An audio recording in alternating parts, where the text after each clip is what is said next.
पूरा देश आज़ादी की 75वीं जयंती मना रहा है। ऐसे में जब भी आज़ादी की लड़ाई की बात होती है तो देश के लिए अपनी जान कुर्बान कर देने वालों में चंद्रशेखर आज़ाद का नाम सबसे पहले लिया जाता है। चंद्रशेखर आज़ाद ने कम उम्र में ही वीरता के जौहर दिखाना शुरू कर दिया था। आज़ाद एक ऐसे क्रांतिकारी थे जिन्होंने बहुत ही कम उम्र में 15 कोड़ों की सजा हुई। प्रयागराज में आज़ाद ने देश के लिए कुर्बानी दी। आज़ाद के बहादुरी के चर्चे आज भी होते हैं। चाहे किसी भी धर्म के लोग हों, अपने नाम के आगे या पीछे आज़ाद खास तौर पर जोड़े हुए हैं। क्रिकेट के शिखर धवन हों या बॉलीवुड जगत के रणवीर सिंह, सब आज़ाद की मूंछे के कायल हैं। आज भी प्रयागराज के म्यूजियम में उनकी पिस्टल रखी हुई है। देखिए, स्वतंत्रता दिवस के मौके पर चंद्रशेखर आज़ाद की जीवनी पर आधारित हमारी खास पेशकश। चंद्रशेखर आज़ाद एक ऐसे क्रांतिकारी थे जिसके आज भी हर उम्र के लोग उनकी शख्सियत के कायल हैं। प्रयागराज का चंद्रशेखर आज़ाद पार्क आज भी लोगों के लिए प्रेरणा स्रोत बना हुआ है, क्योंकि आज़ाद भारतीय स्वतंत्रता संग्राम के ऐसे प्रसिद्ध क्रांतिकारी थे जिन्होंने 14 वर्ष की उम्र में ही 14 कोड़े खाने की सजा भुगत ली थी। लेकिन उनके साहस और निडर को देखते हुए अंग्रेजी हुकूमत इतनी परेशान हो गई कि उन्हें 16 कोड़ों की सजा दी गई। 17 साल की उम्र में चंद्रशेखर आज़ाद क्रांतिकारी दल हिंदुस्तानी रिपब्लिकन एसोसिएशन में सम्मिलित हो गए। पार्टी की ओर से धन एकत्रित करने के लिए जितने भी कार्य हुए, चंद्रशेखर उन सब में आगे रहे। सेंट्रल असेंबली में भगत सिंह द्वारा बम फेंकना, वॉइसरॉय की ट्रेन बम से उड़ाने की कोशिश करने जैसे बहादुराना घटनाओं के अगुवाई वही करते थे। उन्होंने काकोरी कांड में सक्रिय भाग लिया और पुलिस की आंखों में धूल झोंक कर फरार हो गए।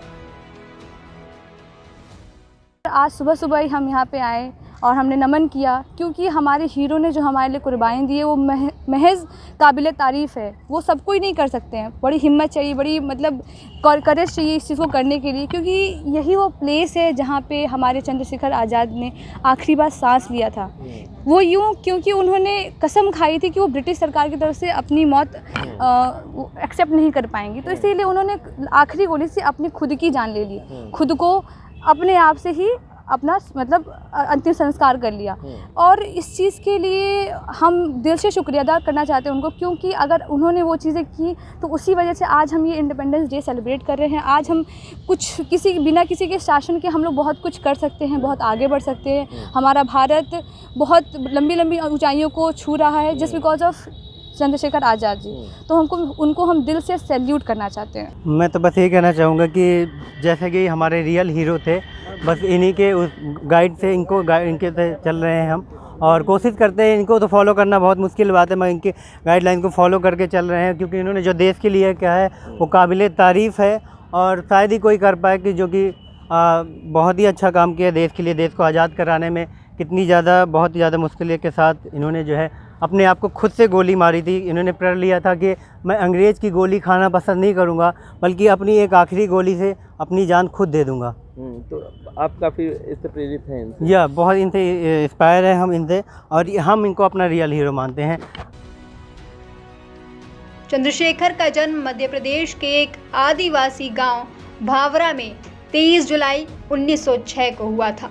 उनके पिता पंडित सीताराम तिवारी उत्तर प्रदेश के उन्नाव जिले के बदर गांव के रहने वाले थे। अकाल पड़ने के कारण वो उन्नाव छोड़कर भावरा में जा बसे। चंद्रशेखर आज़ाद बचपन से ही साहसी थे, किसी चोट या आग में जलने से नहीं डरते थे। जब थोड़ा बड़े हुए तो वो अपने माता पिता को छोड़कर अध्ययन के लिए बनारस पहुंच गए। वहां पर संस्कृति विद्यापीठ में भर्ती होकर संस्कृत का अध्ययन करने लगे। उन दिनों बनारस में असहयोग आंदोलन की लहर चल रही थी। विदेशी सामान ना बेचा जाए, इसके लिए लोग दुकानों के सामने लेटकर धरना देते थे। 1921 में बनारस में जब अंग्रेजों के खिलाफ आंदोलन शुरू हुआ तो कम उम्र वाले चंद्रशेखर ने भी वह नजारा देखा। अंग्रेजों ने उन्हें पकड़ लिया और आंदोलनकारियों के बारे में बताने को कहा। उन्हें मजिस्ट्रेट के सामने पेश किया। वहां पर उन्होंने बड़ी बहादुरी से सवालों का जवाब देकर खुद को राष्ट्रभक्त भारतवासी साबित किया। उनसे पूछे गए सवाल और उनके जवाबों में मजिस्ट्रेट को हिला दिया था।